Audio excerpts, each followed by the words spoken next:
بسم اللہ الرحمن الرحیم۔ السلام علیکم ورحمۃ اللہ وبرکاتہ۔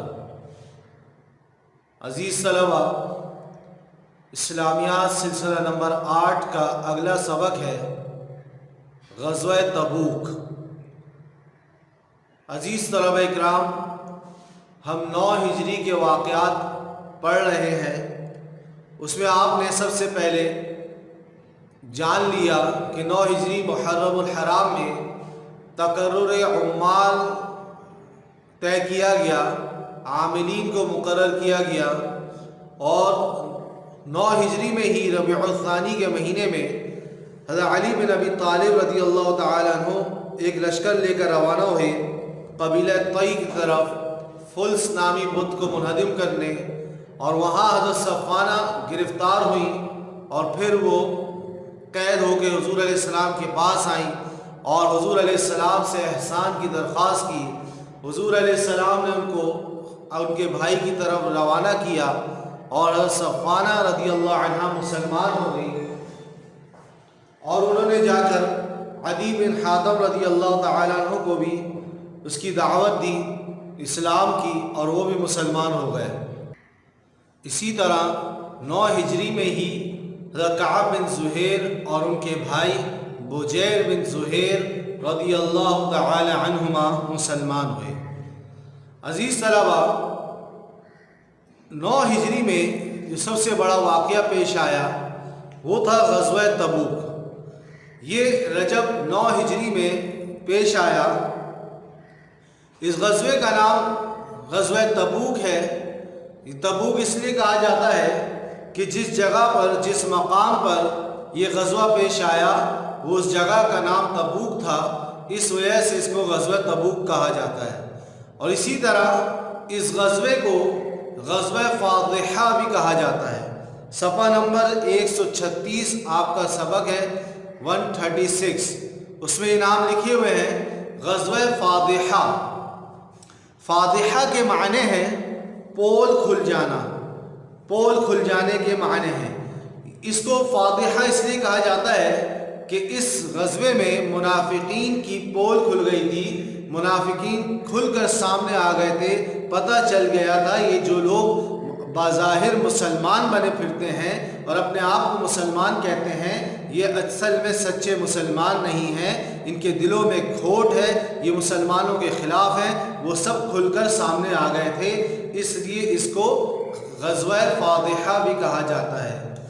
غزوہ تبوک کا سبب کیا ہوا، یہ غزوہ کیوں پیش آیا؟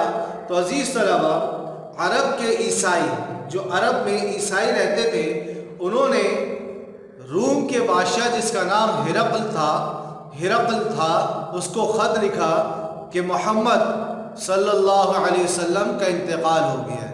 انہوں نے خط لکھا کہ محمد صلی اللہ علیہ وسلم کا انتقال ہو گیا ہے، اور یہ مدینے کے لوگ قحط سالی کا شکار ہیں، ان کے پاس کھانے پینے کو بھی کچھ نہیں ہے، بھوکے پیاسے ہیں۔ یہ بہترین وقت ہے کہ ان لوگوں پر حملہ کر دو۔ ان کے سردار محمد صلی اللہ علیہ وسلم بھی دنیا سے چلے گئے اور یہ قحط سالی کا شکار ہیں، ان پر حملہ کرنے کا یہ بہترین موقع ہے۔ ایسا ایک جھوٹا خط عرب کے عیسائیوں نے شہنشاہ روم یعنی روم کے بادشاہ ہرقل کی طرف بھیجا۔ ہرقل نے جب یہ خط پڑھا تو اس نے فوراً لشکر کو تیاری کا حکم دیا کہ لشکر تیار کرو اور مدینے میں مسلمانوں پر حملہ کر دو، اور 40,000 کا لشکر دے کر اس نے روانہ کیا۔ اپنا ایک سردار مقرر کیا اپنی قوم میں سے، اور اس کے حوالے 40,000 کا لشکر دیا اور اس کو آگے روانہ کر دیا۔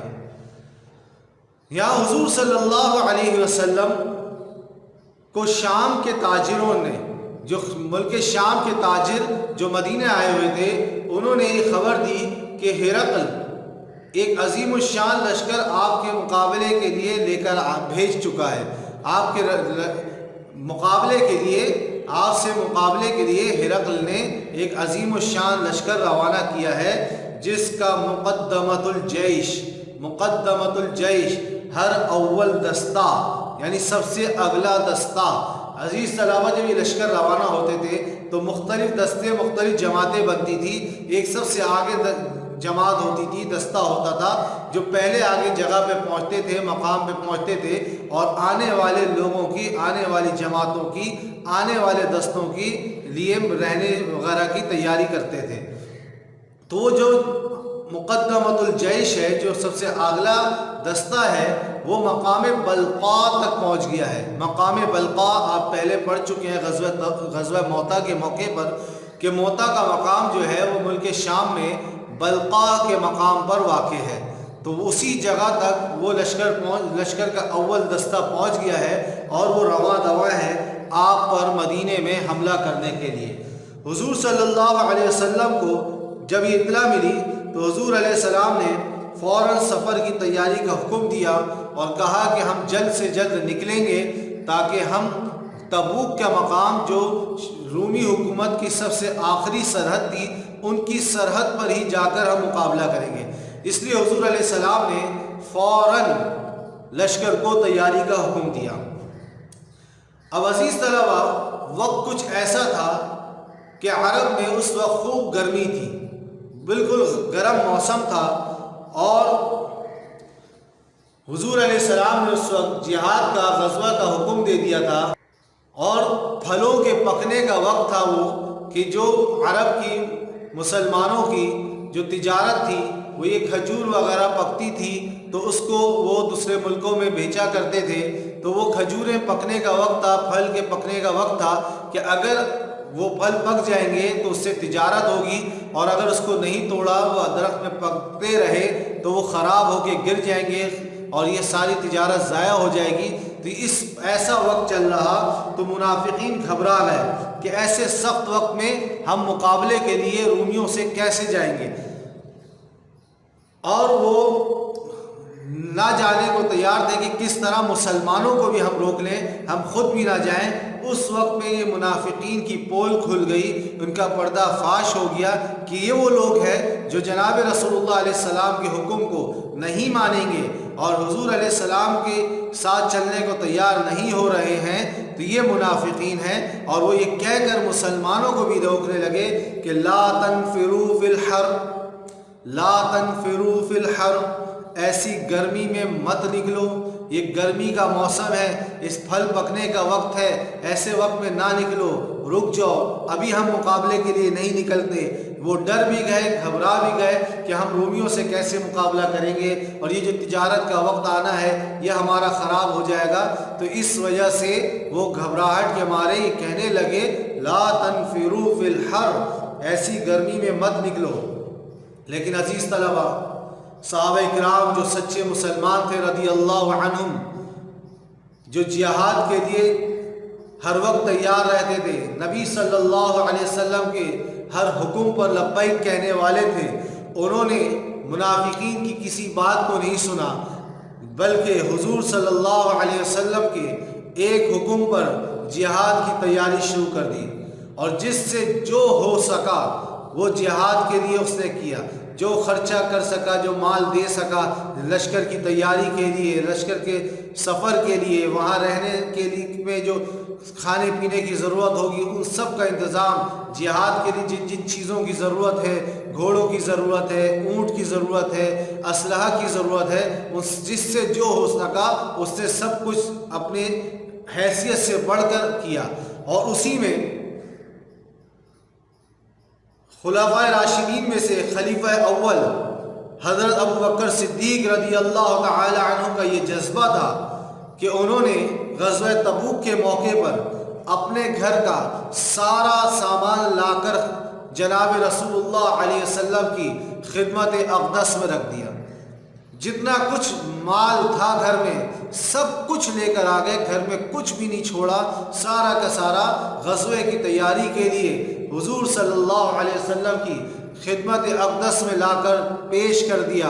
حضور صلی اللہ علیہ وسلم نے ارشاد فرمایا اے ابو بکر, اپنے اہل و عیال کے لیے بھی کچھ چھوڑا ہے, یہ سب یہاں لے آئے.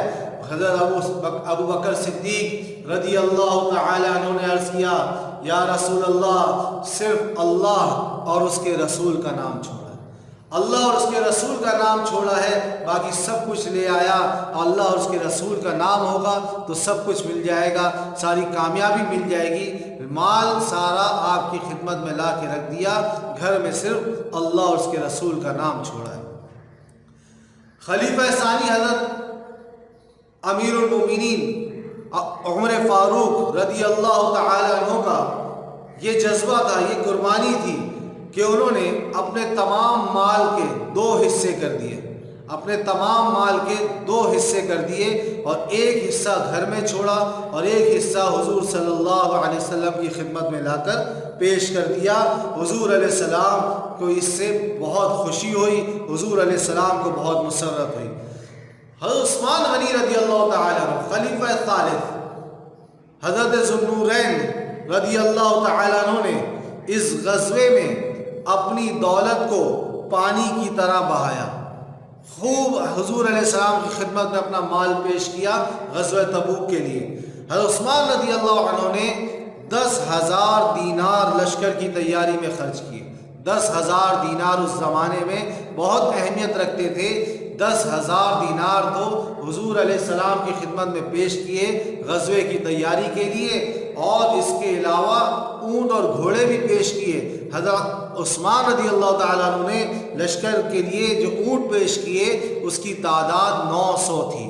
900 اونٹ اور 100 گھوڑے، 900 اونٹ اور 100 گھوڑے حضور علیہ السلام کو پیش کیے غزوہ تبوک کی تیاری کے لیے۔ اس کے علاوہ بھی حضرت عثمان رضی اللہ تعالیٰ عنہ نے 1,000 دینار حضور علیہ السلام کو ان 10,000 دینار کے علاوہ حضور علیہ السلام کے ہاتھ میں پیش کیے کہ یہ جو غزوے کے لیے مزید ضرورت پڑے آپ کے حوالے ہے، آپ اس کو خرچ کر سکتے ہیں۔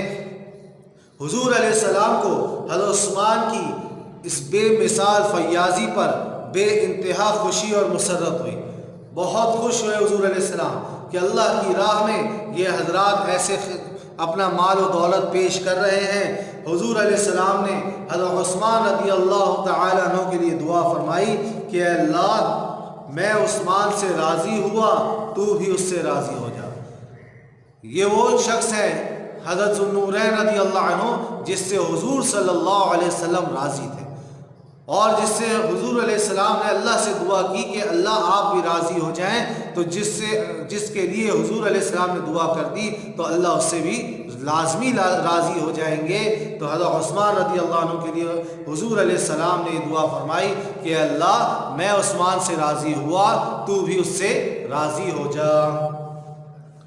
عزیز طلبہ، اب مدینے سے روانگی ہے تبوک کے مقام کی طرف، اور منافقین ہمراہ ہیں، ساتھ ہیں، اور اس کے وہ کیسے واپس ہوں گے یہ بات آپ سن لیجئے۔ حضور صلی اللہ علیہ وسلم 30,000 صحابہ کرام کا لشکر لے کر مدینہ منورہ سے روانہ ہوئے۔ 30,000 کا لشکر ہے جس میں 10,000 گھوڑے بھی تھے۔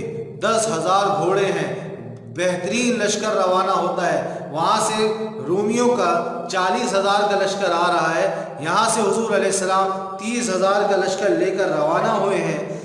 تو ثنیۃ الوداع، جب حضور علیہ السلام قبا سے مدینہ میں داخل ہو رہے تھے تو ثنیۃ الوداع جو وادی ہے وہاں سے مدینہ میں داخل ہوئے تھے، تو اسی طرف سے روانہ ہو رہے تھے۔ جب ثنیۃ الوداع کی پہاڑیوں پہ پہنچے، اس وادی پہ پہنچے، تو حضور علیہ السلام نے وہاں پڑاؤ ڈالنے کا حکم دیا۔ تو عبداللہ ابن ابی ابن سلول یہ منافقین کا سردار تھا۔ عبداللہ ابن ابی ابن سلول منافقین کا سردار تھا، رئیس المنافقین تھا۔ اس نے مسلمانوں سے ہٹ کر منافقین کو لے کر پڑاؤ ڈالا، مسلمانوں سے ہٹ کر پڑاؤ ڈالا اور مسلمانوں سے علیحدہ ہو گیا۔ اس کے بعد یہیں سے ثنیۃ الوداع سے ہی اپنے لوگوں کو، منافقوں کو لے کر یہ واپس مدینے چلا گیا، وہاں نہیں رکا۔ اور جاتے جاتے اس کو ایک خوف یہ بھی تھا کہ ہو سکتا ہے مسلمان کامیاب ہو کر واپس آ جائیں، مدینے میں پھر ان کی حکومت ہی ہوگی، تو ہم ان کے ساتھ دوبارہ کیسے رہیں گے۔ تو یہ بات ظاہر کرنے کے لیے اس نے کچھ یوں کیا کہ ہم جا تو نہیں سکتے، کچھ مجبوریاں ہیں، ہم جا تو نہیں سکتے غزوے میں، ہم مدینہ واپس جا رہے ہیں، لیکن کچھ عطیات، کچھ چندہ ہم دیتے ہیں مسلمانوں کو اس غزوے کے لیے، تاکہ اگر یہ مسلمان لوٹیں تو ہم یہ بات کہہ سکتے ہیں کہ ہم جا تو نہیں سکے تھے لیکن ہم نے عطیات وغیرہ تو پیش کیے تھے۔ تو وہ عطیات دینے لگے تو اللہ تعالیٰ کی طرف سے قرآن پاک میں یہ آیت نازل ہوئی۔ اللہ تعالیٰ نے ارشاد فرمایا، اعوذ باللہ من الشیطان الرجیم، بسم اللہ الرحمن الرحیم، قل انفقوا طوعا او کرہا لم يتقبل منکم انکم کنتم قوما فاسقین۔ اے محمد صلی اللہ علیہ وسلم، آپ فرما دیجئے کہ تم خواہ خوشی سے خرچ کرو یا ناخوشی سے، یہ جو تم عطیہ دے رہے ہو یہ چاہے خوشی سے دے رہے ہو یا ناخوشی سے، اور ظاہر سی بات ہے کہ وہ ناخوشی سے ہی دے رہے تھے، ان کی اس میں خوشی نہیں تھی، مجبور ہو کر دے رہے تھے، تو چاہے خوشی سے دو یا ناخوشی سے، تم کسی طرح خدا کے نزدیک مقبول نہیں، تمہارا یہ عطیہ اور تم خدا کے نزدیک مقبول نہیں ہوگے، چاہے تم خوشی، اصل تو غزوے میں جانا ہے، عطیہ دینا صرف ضروری نہیں ہے، اصل غزوے میں جانا ہے، تم نہیں جا رہے، نبی علیہ السلام کے حکم پر عمل نہیں کر رہے، تو تمہارا یہ عطیہ اور تم کبھی مقبول نہیں، کیونکہ تم بلا شبہ عدول حکمی کرنے والے ہو، تم تو نافرمانی کر رہے ہو۔ فرما برداری تو یہ تھی کہ محمد صلی اللہ علیہ وسلم کے ساتھ غزوہ میں جاتے، لیکن تم نے تو نافرمانی کر دی، اس لیے تمہارے عطیات بھی قبول نہیں ہوں گے۔ بہرحال منافقین کی اکثریت اس غزوے میں نہیں گئی اور نہ ہی ان کے عطیات قبول کیے گئے۔ عزیز طلبہ، اب حضور علیہ السلام مدینے سے نکل گئے تو حضور علیہ السلام کی جگہ پر مدینے میں حضور علیہ السلام کا کوئی قائم مقام بھی ہونا چاہیے تھا، جو مدینے کے مسلمانوں جو رہ گئے ہیں، عورتیں ہیں، بچے ہیں، معذور ہیں، بوڑھے ہیں، ان کے کوئی مسائل ہیں، کوئی بات ہے تو ان معاملات کو دیکھ سکیں۔ تو حضور علیہ السلام نے حضرت محمد بن مسلمہ انصاری رضی اللہ عنہ، محمد بن مسلمہ انصاری رضی اللہ عنہ کو مدینے میں اپنا قائم مقام مقرر کیا، اور حضرت علی رضی اللہ تعالیٰ عنہ کو بھی مدینے میں ٹھہرایا کہ آپ میرے اہل و عیال کی، گھر والوں کی حفاظت اور خبرگیری کریں گے، اس کے لیے مدینے میں چھوڑ دیا۔ تو حضرت علی رضی اللہ عنہ نے حضور صلی اللہ علیہ وسلم سے عرض کیا، یا رسول اللہ، آپ مجھ کو بچوں اور عورتوں میں چھوڑے جاتے ہیں، یعنی میری تو چاہت ہے میں ان جوانوں کے ساتھ، لوگوں کے ساتھ، مسلمانوں کے ساتھ غزوے میں چلوں، لڑنے چلوں، کافروں کے خلاف لڑوں، لیکن آپ مجھے مدینے میں چھوڑ رہے ہیں، اور مدینے میں تو عورتیں اور بچے رہ گئے، تو مجھے ان میں نہ چھوڑیں۔ تو آپ صلی اللہ علیہ وسلم نے فرمایا، کیا اس پر راضی نہیں کہ تم کو مجھ سے وہی نسبت ہو جو ہارون کو موسیٰ کے ساتھ تھی، مگر ایک کہ میرے بعد کوئی نبی نہیں۔ جیسے موسیٰ علیہ السلام اللہ تعالیٰ کے پاس جاتے تھے، کلام نازل ہوتا تھا، اللہ سے ملاقات کرتے تھے، اور کوہ طور پہ اللہ سے بات کرنے جاتے تھے، تو ہارون علیہ السلام قوم کو سنبھالتے تھے، قوم کے معاملات کو دیکھتے تھے، ان کی خبرگیری کرتے تھے۔ تو جیسے وہ دونوں ساتھ ساتھ تھے، ایسے ہی تمہارا اور میرا معاملہ ہے، بس یہ ہے کہ ہارون علیہ السلام کو نبوت بھی مل گئی تھی، لیکن میرے بعد کوئی نبی آنا نہیں ہے، میں آخری نبی ہوں، خاتم النبیین ہوں، تو اس لیے تمہیں نبوت تو نہیں ملے گی، لیکن تمہاری اور میری نسبت ایسی ہی ہے جیسے موسیٰ علیہ السلام اور ہارون علیہ السلام کی آپس میں نسبت تھی۔ عزیز طلبہ، آج کا سبق ہم یہاں ختم کرتے ہیں۔ اب یہ لشکر سنیت الوداع سے آگے روانہ ہوگا، جہاں منافقین واپس ہو گئے ہیں، اور مسلمانوں کا یہ لشکر آگے تبوک کے لیے روانہ ہوتا ہے۔ اس میں درمیان میں اور کیا واقعات پیش آئے وہ انشاءاللہ اگلے اسباق میں ہم پڑھیں گے۔ السلام علیکم ورحمۃ اللہ وبرکاتہ۔